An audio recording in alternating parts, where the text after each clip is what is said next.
السلام علیکم میرے پیارے پیارے ساتھیوں، آج ہم جو اسٹوری اسٹارٹ کریں گے وہ چونٹی اور ٹڈی کے بارے میں ہے۔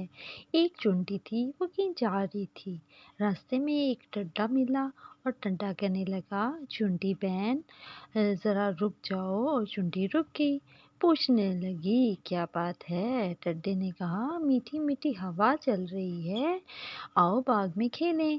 چونٹی نے کہا، میں کیسے کھیلوں؟ مجھے دانے اکٹھے کرنے ہیں، جب برسات آئے گی تو چھوٹی چھوٹی چونٹیاں کیا کھائیں گی؟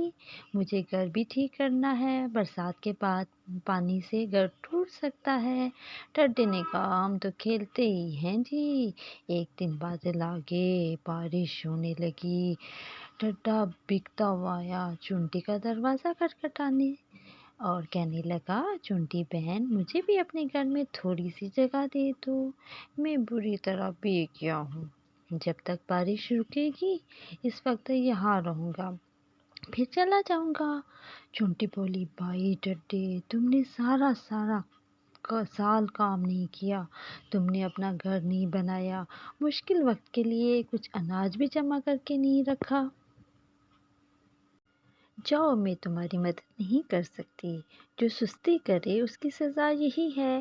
ٹڈا گڑگڑایا، چونٹی بہن اس بار معاف کر دو، آگے سے محنت کیا کروں گا۔ چونٹی نے ٹڈے کو چاول کے کچھ دانے دیے، کہنے لگی، لو کھا لو، لیکن میرے گھر میں تمہارے لیے کوئی جگہ نہیں۔ ٹڈا روتی شکل لیے وہاں سے چلا گیا۔ تو پیارے بچوں، اس سے ہمیں یہ سبق ملتا ہے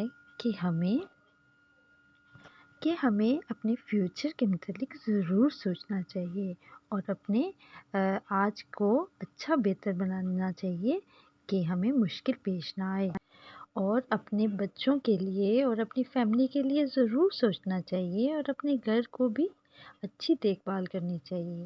اچھا، پھر اللہ حافظ۔